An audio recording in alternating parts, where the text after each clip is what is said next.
Things you can do to be a great ally to fat people, part 2. Ladies and gentlemen, welcome back. Today we got Fat Bitch Friday, but on a Monday. And today we have brought back Hannah Talks Bodies to show us how to be a fat ally yet again. And guess what, guys? We're gonna bully her yet again. So you don't want to miss this. Be sure to like and subscribe. Oh, and also, this one has audio on it. I don't know why the last one had like no audio at all, but as you could tell from the clip at the beginning, we got audio this time. So get ready, boys. Today's about to be very, very interesting. When you're talking about the concept of fatness, use the word fat. Okay, fat ass. Use the word fat in a calm and morally neutral way. Do not use it as a criticism or whisper it as if it's evil and unspeakable. It's a description, it's not Voldemort. You know, when you ask people to call you fat, do you really think they're gonna use it, what she say was, a calm and morally neutral way or whatever the fuck? Nah, bitch! I'm gonna call you whatever the fuck I want, and I'm gonna say it however the fuck I want. If I wanna call you a fat ass, I'm gonna call you a fat ass. If I wanna call you a beluga whale, I'm gonna call you a beluga whale. Hippopotamus? Yep, that's a fitting description right there.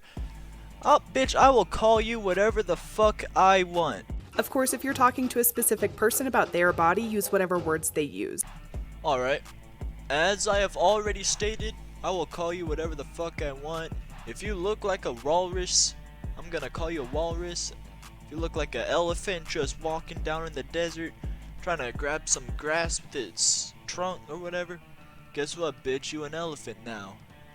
And there's a simple solution. If you don't want to get called mean names because you decided you had too many fucking quarter pounders one day, and then did it again and again and again, and now you weigh 400 pounds, guess what? There's a simple solution. There's actually multiple solutions.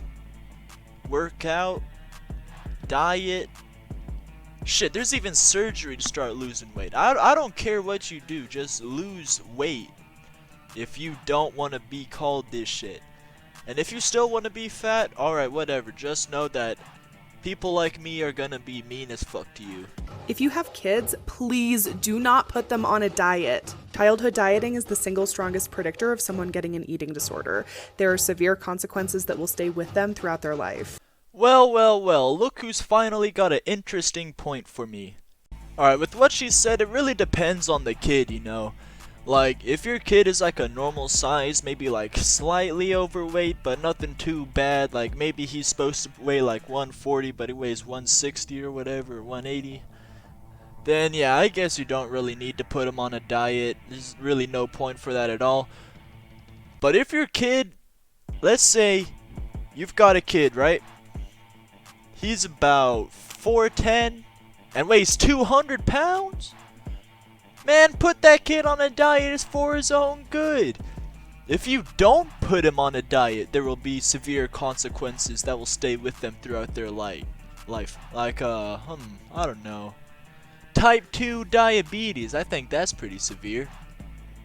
And I also love how she brings up eating disorders all the time. I feel like, you know what? Eating disorders have been brought up by a lot of bitches, mostly the fat ones, like 99% fat bitches. And I'm starting to put the pieces together a little bit. I think it's like the depression thing, where like all these bitches are like, oh, I'm so depressed, I want to kill myself every single day, but then they're not really depressed. It's the same thing with these eating disorder bitches. Most of them don't even got eating disorders. Now, some of them do, and if you do got an eating disorder, you should probably get that taken care of, maybe like a therapist or something. But at the same time, if you really do have an eating disorder, I really doubt you're just gonna share it with the entire world. Most of these are just attention-seeking bitches that don't want to lose weight because they're too lazy. Anytime you interact with an airline, ask them what they do to accommodate customers in larger bodies without penalizing them financially. Alright, so for those of you that don't know, most of you probably do know, but for those that don't, if you're going on an airline and you're too fucking fat to fit in one of the seats, which have arms, by the way, it's tying back to the last one a little bit, they will make you buy an extra seat so that your body rolls don't fucking go onto someone else's seat sitting right next to you.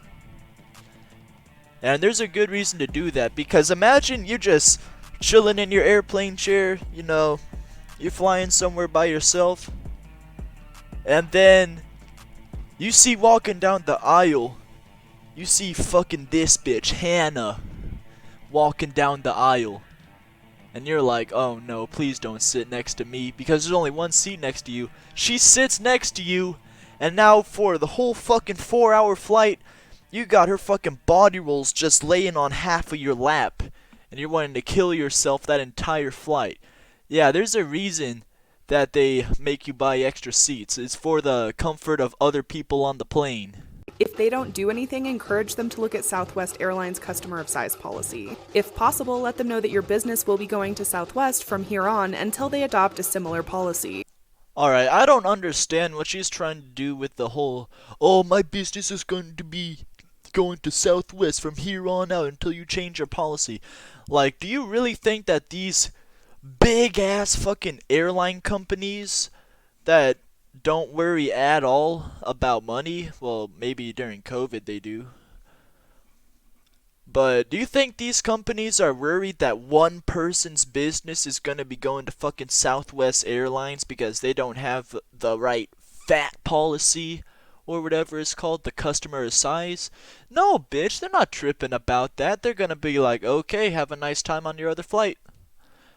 They do not care because they're getting their money regardless. Alright, one more thing. I had to do a little research, so here we have the Southwest customer of size policies up real quick. Actually, hold on, there's something wrong with this picture. Let me fix it. Alright, so we got the customer of size policies over here, so let's read this. Customers who encroach upon any part of the neighboring seats may proactively purchase the needed number of seats prior to travel in order to ensure the additional seats is available. So, buy extra seats. That seems pretty normal so far. The armrest is considered to be the definitive boundary between seats, width between the armrests measuring 17 inches. If you are wider than 17 inches? Dude! What are you doing? There is no need for that. I mean, I get being a little big, but damn, 17 inches, I feel like that should be enough, don't you think? Damn. Alright, let's keep reading. Let's keep going. The purchase of additional seats serves as a notification to Southwest of a special seating need, and allows us to adequately plan for the number of seats that will be occupied on the aircraft. In turn, this helps to ensure that we can accommodate all customers on the flight/aircraft for which they purchased a ticket and avoid asking customers to relinquish their seats for an unplanned accommodation. Most importantly, it ensures that all customers on board have access to safe and comfortable seating. You may contact us for a refund, blah blah blah. So basically, there's nothing really special here. They're just making you buy more seats on this one too. I don't know what the fuck she was talking about with the Southwest Airlines customers of size policy, because it's pretty much the same policy as every other airline there is. When you talk to your health or life insurance companies, ask them what their policies are about weight. If they have a BMI cutoff or charge higher premiums based on weight, tell them to cut that shit out. Alright, so the reason that they would charge higher premiums based on weight, it's really simple actually, because when you weigh 400 fucking pounds, you're probably gonna die early. I mean, let's be honest. It's no hidden secret that if you're fucking fat, you run the risk of dying young or early due to diabetes, heart attack, heart failure, clogged artery, shit like that. You know, stuff that happens when you eat 10 Big Macs and 3 Oreo McFlurries every single day. So, yeah, that's why they charge the higher premiums. And for the BMI cutoff, it's really the same thing. They don't want to get like $20 from you and then all of a sudden you die from a fucking heart attack and they have to pay $20,000 to each of your family members, or however the fuck that shit works. I don't even know, honestly. Alright, that will be all for the video. Thank you once again to Hannah Talks Bodies for blessing us with this amazing video and giving us so much content and so much to make fun of. So if you liked, please leave a like, let me know that you liked it.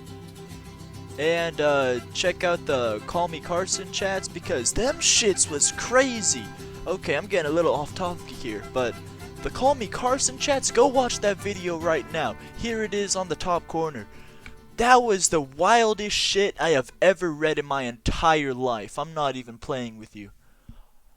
Alright, so like, subscribe, and I'll see y'all later. Neutral way. Do not use it as a criticism or whisper it as if it's evil and unspeakable. It's a description, it's not Voldemort.